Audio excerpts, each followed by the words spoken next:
Here it is, ladies and gentlemen, the sneak preview that I gave you in my very first video. This is Dave, AZ 1911 fan, going away from the title of this channel, 1911 fan, but I'm also a fan of all firearms. Yes, my favorite is the 1911, but this is also one that's near and dear to my heart. This is my most frequently fired, frequently carried wheel gun. Cowboy gun, one of the best. This gun is a fantastic Smith and Wesson 38 6-inch barrel. There's a lot of things I could tell you about this gun. When I did my first vlog, I said that I wasn't going to do a long video on this because it didn't have a whole lot to share. And then I thought that it does have a lot to share. It's got a lot of personality. One of the nice things about this Smith is that this is an older Smith. This is a Smith that can go bang if you drop it. The reason is, and we will clear this just so some of you people that are safety conscious, as am I, will see no brass. No brass in any of those cylinders. We are clear. But what I was talking about was, this is a model from 1962. So this is about 8 years older than I am, which is fantastic. But if you look at the hammer, the firing pin is on the hammer. You know, in the old days, they used to say if you drop a gun, it'll go off. If you drop a gun, it'll go off. And if you've had your basic pistol course, or if you've had your CCW course, or if you've been carrying guns for more than 2 hours, you're going to know that all the NRA instructors are saying that there's a lot of safety mechanisms built into the guns these days, that you have to be depressing the full trigger on a Glock, or the thumb. You got to disengage the thumb safety and the grip safety, and then you got to pull the trigger back and have the hammer back on a 1911. That's all true. But back in 1962, they really didn't do that much with safeties. This one is the one that you hear in the old cowboy movies, that when the cowboy dropped it, it'd go bang because the firing pin is on the hammer. That's the only reason why. I'll show you later model Smith and Wessons, later model 38s, 357s that do have the hammer internally, and that is just cut off right there. So that'll clear up any confusion about why some people think that guns will go off if you drop them. Only if it's designed like this. You'll see that this one has been very rarely fired. This one's patina is really great. This is one of those instances that I wish I had better lighting, because you would see that there's no scratches, there's no marks, except for a little bit of fingerprints and a little bit of dirt, a little bit of reflection from my light. Even the wood grain on the grip, it's perfect. Well, it's not perfect because the grip is loosened a little bit. I cannot get it tightened down. It just moves a little bit in your hand when you're firing it, but not enough to keep me from firing it.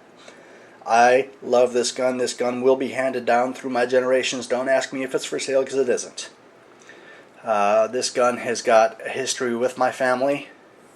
It was given to me by my father, and it will be given to my niece or nephew, as my only daughter is not interested in guns at all, and if she got it, she'd probably sell it.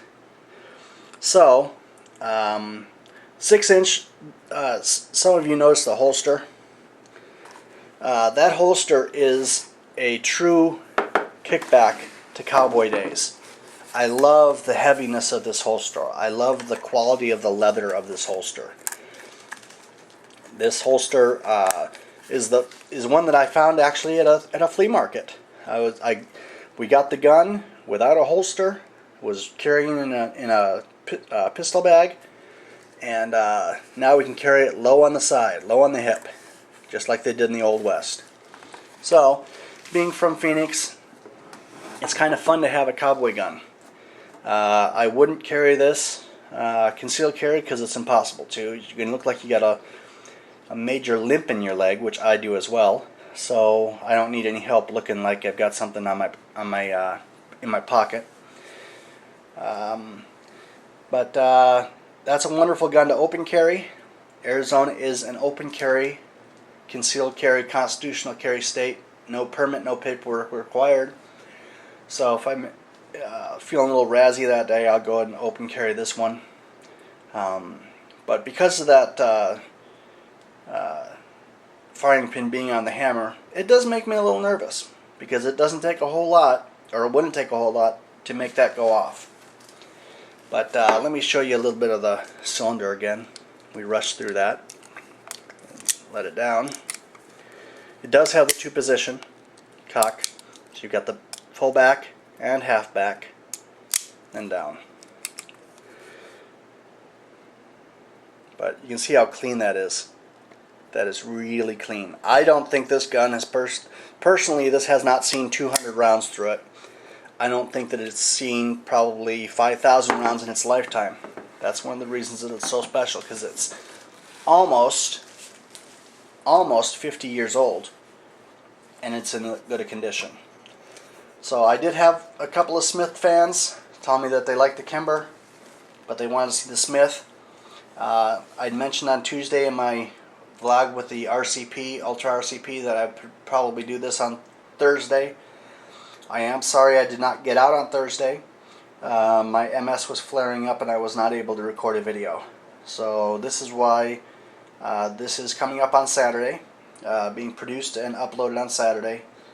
And I apologize for people that were waiting around on Thursday. I think I have a total of 7 or 8 subscribers now, but who knows how many other people were looking for this. So there you go.